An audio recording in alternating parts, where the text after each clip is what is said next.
What up, Wholesale to Million family? We're back. Today, I'm bringing you back with a different video. So today I have a very special guest, a good friend of mine. He's going to be sharing with you as a young entrepreneur. He's a realtor. He's an agent himself. He's an investor. He's an entrepreneur. So I know that he does. He also has some rental properties. Just 28, and he's super successful. Like, in my opinion, in my mind, he's super successful because I compare to where I was at 28 compared to him. So to me, this guy's going to drop so much bomb and so much knowledge that you guys need to get your pen, your paper ready and start taking notes. So no further ado, you guys, if this video add any value to you, please show my guest some love. Smash the thumbs up. If you're new to the channel, boom, smash the subscribe button. Make sure to turn on the bell notification so when I upload a new video or when I go live or when I bring you on guests like this, you get notified. So you guys, help me welcome Mr. the one and only Diskin Young. What's going on, buddy? What is up, man? So pumped to do this. Dude, bro, I'm super pumped to have you on, man. So I know that you're going to add so much value and drop a bunch of knowledge. We're going to do as much as we can, man. Let's go. Diskin, dude, why don't you share with everybody like your background, your stories a little bit, and then sure. I like to get into like your first deal, and then share with everybody kind of what your business looks like right now. Okay, cool. So I'm one of those weird people where I've never had a real job in my life. So I literally knew I wanted to be a real estate investor when I was 14 years old. My dad grew up in real estate and that kind of thing. He never pushed me into doing it. So, but I saw the life it created for him. And then I was like, you know what? I want to do that. And I want to do it even bigger. Right. So at 14, I started reading books and gaining knowledge, man. And then at 18, I went to him and I was like, hey, Dad, it's 2008, 2009. I know it's the horrible time, but I want to do a real estate flip, for my senior project in high school. And I have this whole plan written out and everything like that. Do you want to do it? He goes, it's horrible timing, but let's do it. So bought something. Bought something at the auction for super cheap. Put like $12,000 into it to rehab it, literally just paint and like new floors and tiny little stuff. I manned the whole project, which was interesting when I was 18.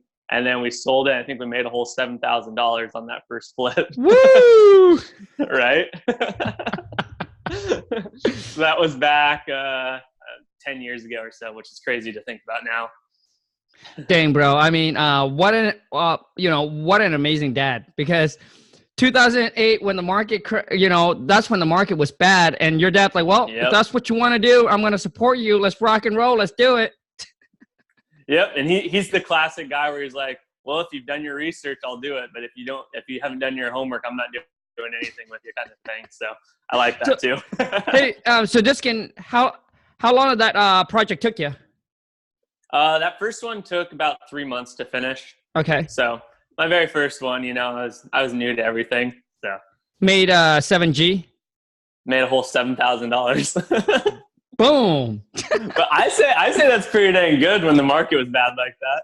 So let me ask you, man, what do you learn from that flip? Honestly, that was my first time into just like, hey, just taking action. I think it's so critical to just take action and go after something that you want to do, So I think that was the biggest lesson in all that is like, if you want to go do something, you got to get out there and go do it. You got to take action. You can't just sit back on the sidelines and keep talking about how you're going to do something. So I think that was honestly the biggest lesson I came out of it with. No, dude, I mean, at 18, man, what gives you the courage, Diskin? What gives you the courage? Because I know some people so afraid to either even buy their first house or maybe their first flip, their first investment, because to that, it's a huge commitment, man. So what gives you that courage, bro? I mean, I think it was just, I don't want to have a regular life, like I don't want to be one of those people that is stuck in a job I hate and going 9 to 5 at some job that doesn't fulfill me whatsoever. So I was like, I'm going to change this. I'm never going to have a real job. I'm going to do my own thing. And the reason I did that also is you have to just gain the knowledge. And once you have a ton of knowledge on your side, it doesn't matter. I looked like I was 13 years old. when I was 18. Like I looked like a tiny little kid still, you know?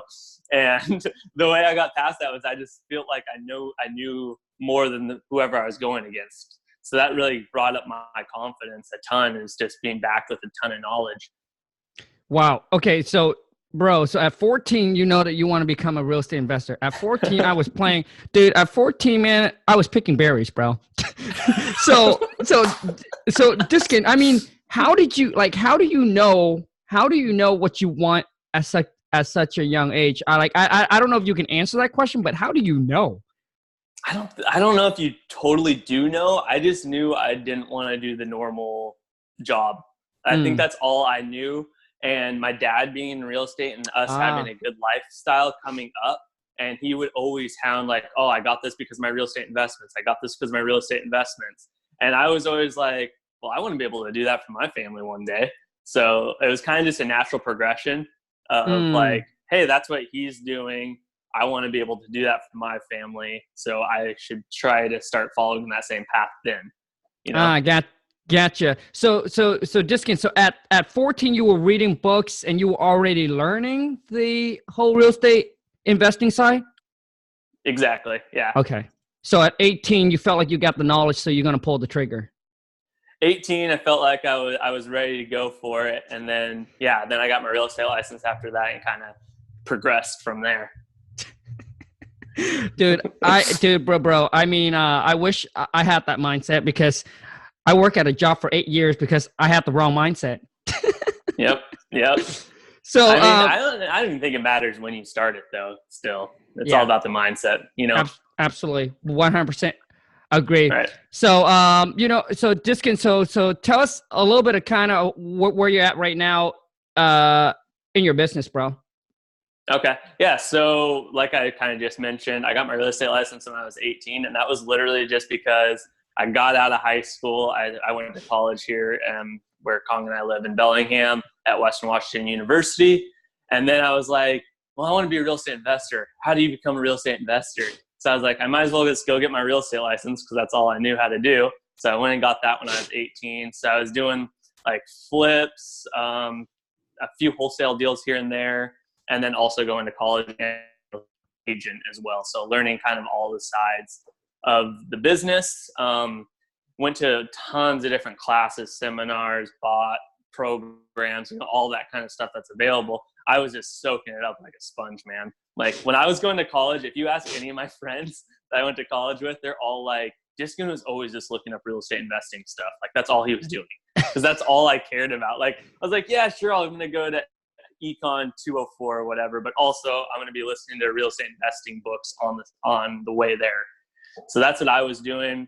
I did about a flip or two a year in college, just progressing and meeting new people, trying to get hard money, trying to get private money elsewhere, stuff like that.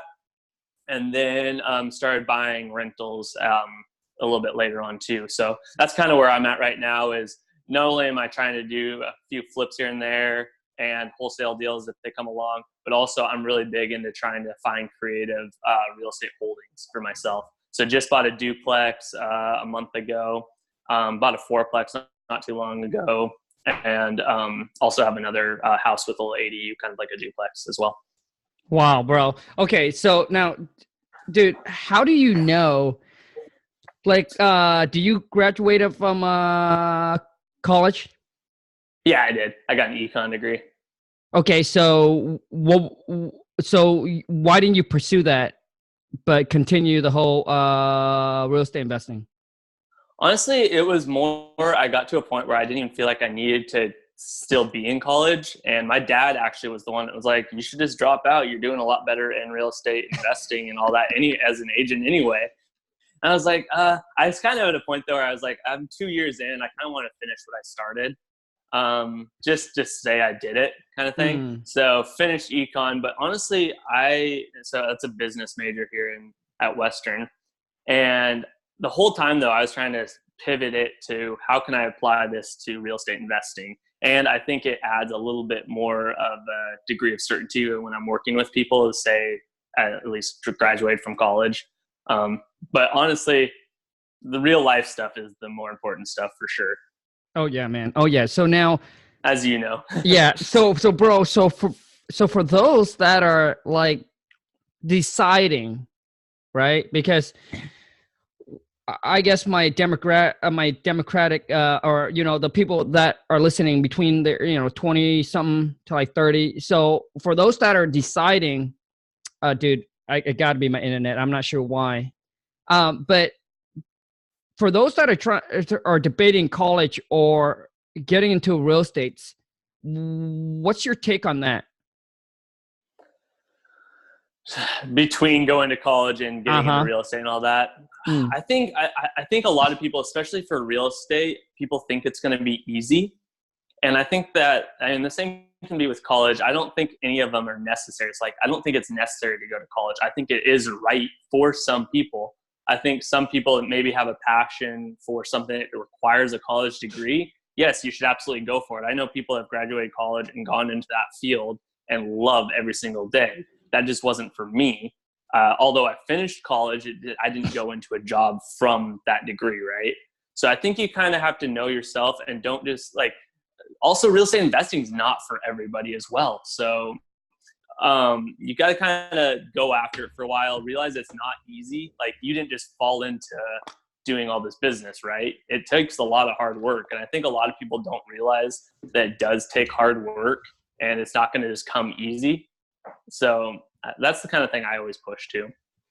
Okay, man. What if they're in the middle right now? Maybe they're 2 year in and they got another 2 year to go. And they like real estate investing or something. Yep.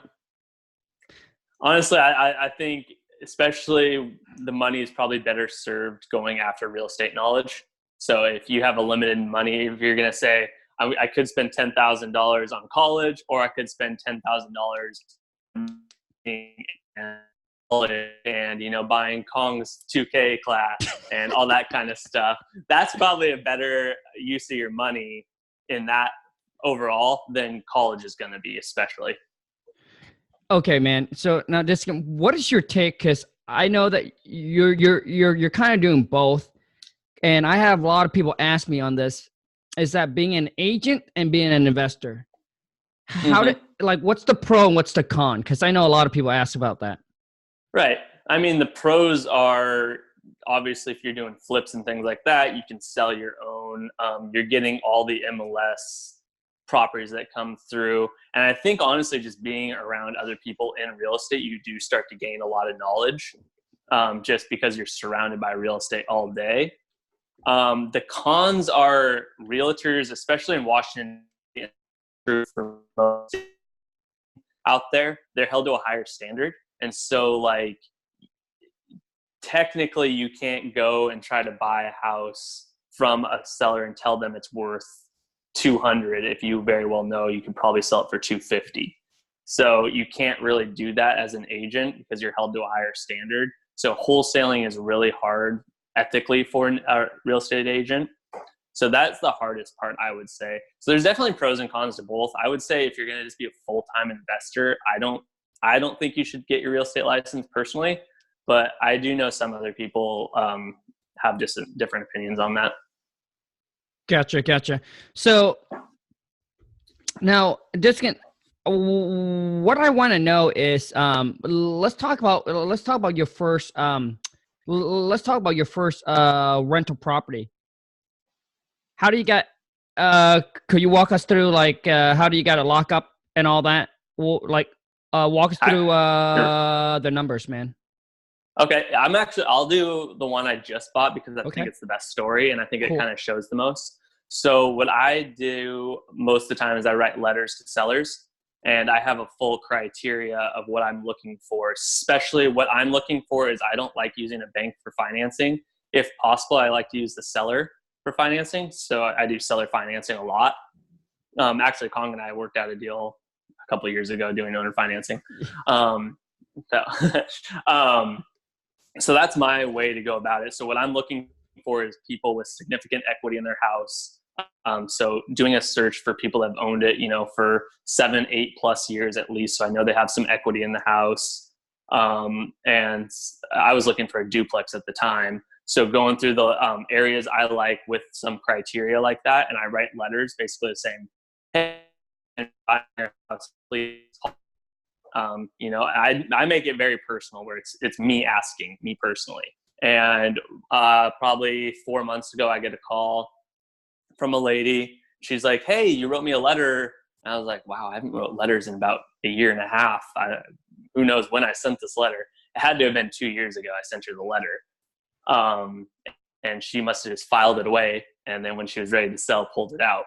So she's like, "Hey, I'm selling this multifamily building. You wrote me a letter a while ago, wondering if you're still interested." And she told me the property, and it's actually a big building up by the college. And at the time I was like, "Oh, that's a little bit more than I'm wanting. I'll help you evaluate it if you'd like, but I'm really looking for something to buy that's a little bit smaller of a purchase, or that I could live in one side and rent out the other, kind of do like a house hack thing is what I'm looking for." On XX Street that I guess I would sell. I wasn't really thinking about selling it. And I go, "Oh, well," she's like, "I'm actually here right now if you want to just come by and look at it." Sure enough, I come by, look at it. We're talking, and then she goes, "Well, you know, I don't really, the hard part about selling is I don't owe anything on this, and I don't want to pay capital gains." So it was an investment property for her. She was going to have to pay on it. And so that's when I told her, "Well, what if we did an owner finance deal and kind of help you offset a little bit of your capital gains?" She goes, "Oh my God, that's a great idea. Let's do that." Because she didn't owe anything on the property. So what I bought this place for $600,000. I did 10% down. I didn't have to pay any bank fees, any closing costs, anything like that, because it's just her and I. Set up just a ton of trust, basically, is the whole thing with owner financing. And then put 10% down, so 60,000, instead of most of the time you're going to have to put 25% down with the bank. Didn't go through any appraisal, didn't have to pay any of that stuff. And then, yeah, bought it. The other side is a 3-bedroom, 1.5 bath. It rents out for $1,800, and I'm currently living in this one, but my total mortgage is $2,500. So I'm paying $700 to live here right now, which is not too bad. So now, the average rent here in Bellingham, by the way, people, is about $1,500 for something. So it's about half of what I would pay for some crappy little rental. Gotcha, man. So, dude, can you share with everybody, like, what do you write on the letter? Because I know people are going to ask, well, what does he write on the letter? I come at it from like, "Hey, I'm a 28-year-old. I'm looking to portfolio.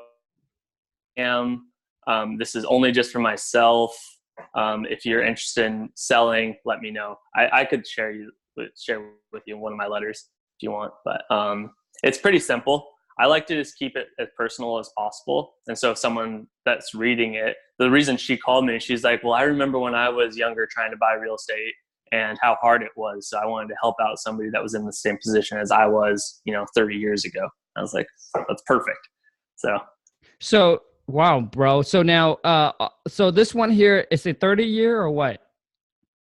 So it's a 30-year amortization and a 15-year balloon, or 12-year balloon. Sorry. Okay. So Gotcha. Meaning I'm going to pay her off in 12 years. It's a 4.5% interest rate, which is a little bit higher than going interest rates. But like, for example, a bank, if something got messed up, they're going to send you, "Oh, you owe us money," right? Or, oh, if you don't pay us for a month, we're going to foreclose on you right away. Yep. I was trying to set up the accounts. We're using a third-party service. It's called AFTS here in Washington that we're using for third-party services. And it didn't get set up right. So the first payment wasn't going through to her. So I called her. I'm like, "I'm so sorry. Like, the first payment for the mortgage isn't going through." And she's like, "Just, can I trust you? You're good. It'll come eventually. Don't worry about it." I'm like, that's the cool part about having a good relationship with somebody that has owner financing. Because if I tried to call Bank of America right now and say, "Oh, I'm sorry, my payment's not going through," they're like, "Well, sucks for you. You're going to pay a lot extra." Yeah. Gotcha, man. Yeah, no. Okay, man. So how now, when you talk to the seller, did you structure the deal? Like, did you give all did you structure the deals or is that kind of what she wants? Like I guess for for everyone that's listening and want to go the creative finance route, so do you do this on a lease options or a rent to own? Like what is it?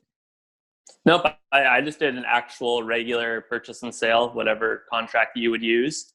And then I put a blank addendum. Basically, I take a blank piece of paper and I write out very like a fifth grader could read it and understand it. So I put super easy to understand terms in there. And then we both sign it and then we give it to the title company and they put it on a promissory note. Gotcha. So that's how we do it. And how we negotiated it was basically she told me a little bit of what she wanted, like, oh, I don't want to pay capital gains. So it just made sense. And I kind of started going down the list of things for owner financing and saying like, well, what would you want for an interest rate? Oh, well, she's like, oh, well, what's the going interest rate? I was like, oh, around 4% or so, like something around there. And she goes, well, how about 4.5? I'm like, okay, yeah, that works fine. And then we kind of just go down the list, you know? Right. Now, things. This I'm sorry to interrupt. This probably is owned free and clear, right? She owned it free and clear. Okay. Because I want, because that's the one thing I want to point out is that for a seller to do an owner finance, the property needs to be owned free and clear. It needs to be where you at least pay off whatever their mortgage is. Right. So let's say even if she had $50,000 still remaining on her mortgage, 99% of the time you can't assume that mortgage. There's very few times where you are able to assume or wrap that mortgage. So you have to pay off whatever the first mortgage is. So it either has to be, unless you want to put a ton down, little left on what they owe, or free and clear. And free and clear is what most of the time what I'm chasing after. Right. Because I want everyone to that's listening to understand, because they're going to ask, well, what if they still owe money on it? So you cannot do a seller finance if they still owe money on the property. Is that correct? Unless you're going to pay it off with your down payment. So if someone out there finds something and they owe $30,000, you give them $35,000 at the down payment so they can pay off their mortgage. Correct. You're right. Correct. So technically the property still, at the end of the day, at the time of closing, it has to be free and clear. Correct? Right. I'm sorry, dude. I don't know what's going on with my internet today. Diskin, dude, it used to be very good, man. It's all good, man. Okay, so people that are listening need to understand. So at the time of closing, if it wasn't free and clear, it needs to be free and clear. Right. Got it. Okay, for to do a sale of finance. Otherwise, if there is a mortgage on the property, they have to do a lease options, rent to own, subject to, that kind of stuff, right? Right. Something else, right? Okay. Well, man, dude. Now, so what kind of tips, advice can you give to people that are like starting out? I would say, I think one of the hardest things about real estate investing is there's so many different things out there, especially now on the internet, where you can learn about lease options 1 second, and then you can learn about wholesaling 1 second, then you can learn about, subject to, like, all these things. And I think people get so overwhelmed with all the knowledge of like thinking they have to know every little thing about everything before they start. And I think it's more just gain basic knowledge. And once you feel comfortable in one area, whether it be flip, whether it be trying to buy and hold, whether it's a spec build, whether it's a wholesale deal, once you become pretty familiar with what it takes to do it, then you need to start going just after that to begin with. Because I think you can get really bogged down with all the different ways you can do stuff and all the knowledge. And then you just never going to do anything because you're so nervous that you don't still know enough. And so I actually just did a video on this the other day of like, there's two different types of beginner real estate investors. I think there's those people that are way too eager and they don't have any knowledge. They're just blazing through like, oh, I'm going to do that deal because it's the first one that came through. And then it ends up being a horrible deal. Or there's the people that are the classic overthinkers where they're like, oh, I need to know every single little detail of everything before I even go forward, which I know you would attest to. That's not the case whatsoever. So dude, when do you know that you're ready? Right. I think if you feel like you are pretty competent in it, and if you're that person where you don't think you have enough knowledge, maybe the first few times you do it, you bring somebody else in on the deal that has done it before, where you feel more confident. And then maybe once you get one or two under your belt, whatever it might be, then you know you're good to go on your own. But if you're really like at a point where you're like, oh, maybe I still don't know enough, maybe I need to read this book or buy this seminar. If you're at that point, maybe bring somebody in just to verify that you are doing it correctly.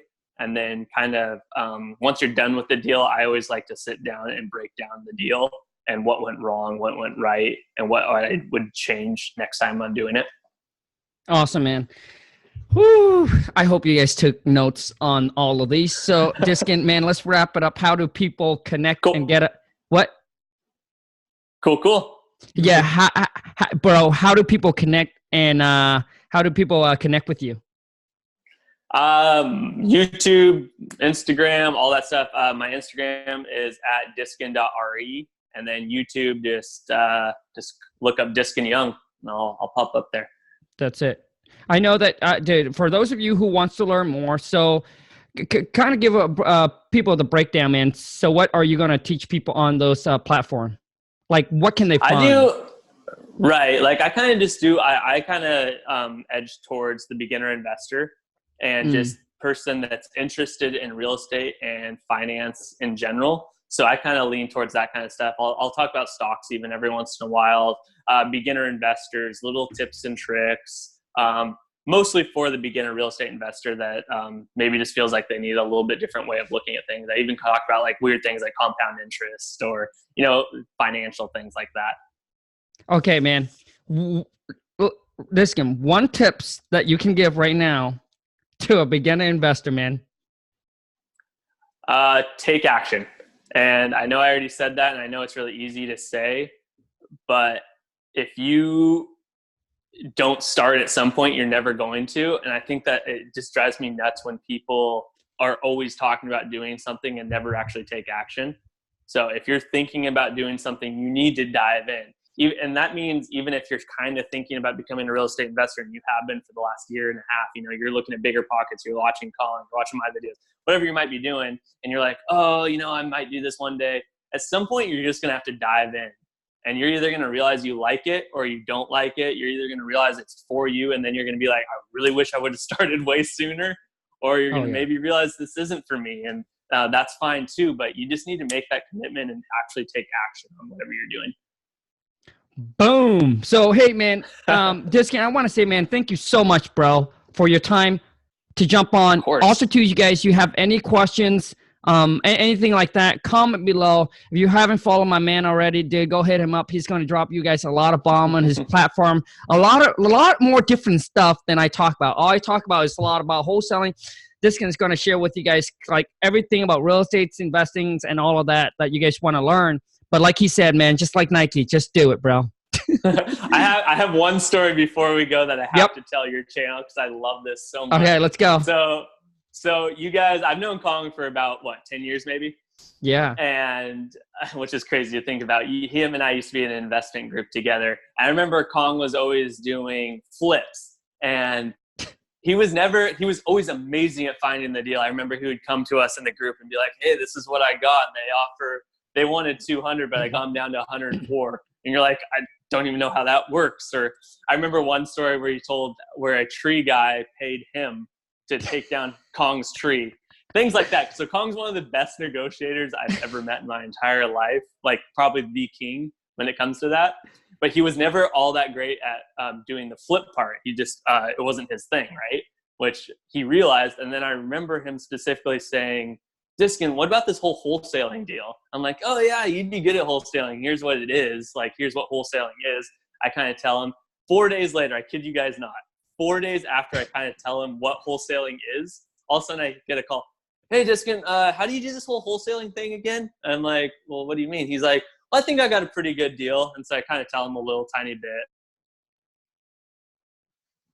He calls me the next day. Yeah, so I think I'm going to make about $35,000 on this deal. I go, wait, what?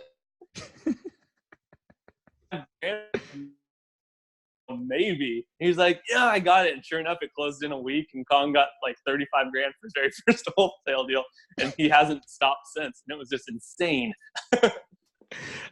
Bro, I appreciate it. Taking action right there. Dude, oh man, I appreciate it. I appreciate it so much, man. Because when I was doing the whole fix and flip, I said, dude, this is not the game. And this is like, yeah, man, dude, this is not the game for you, bro. You need to go play a different game. I say, dude, you do it really well. I say, yeah, man, this is not the game for me. So anyways, so because of that, I went and took a turn, and it works out a lot better because I was my God, yeah. I was playing the wrong game. But I think the biggest thing from that is you took so much massive action immediately. Like the moment you switched from, oh, I'm going to do flips to I'm going to do wholesale, 4 days later, have one under contract. 2 days after that, it closes, boom, 35 grand, life-changing. Yeah, man. Dude, I appreciate it. And the thing is, same thing with me starting the whole the YouTube channel, man. Facebook and yeah, man. Instagram and all that. Yeah, man. The whole thing is like one day I heard Gary Vee, right, talks about building your own personal brand because he said that you can scale it so big. So, and he said personal branding will become huge, like, you know, like just like real estate. It's like kind of indestructible, right? You know what I mean? Like your personal brand, if you build it up right, it's pretty much.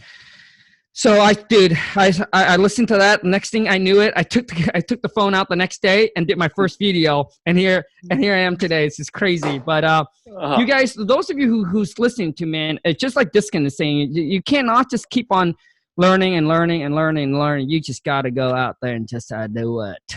Just do it. Just make it happen, man. Anyways, thank you so much, Diskin. I really appreciate your time, bro. Man. Thanks a lot for coming on. And you guys, until next time, take care and have a great rest of your day. Ciao, bro. See you, man.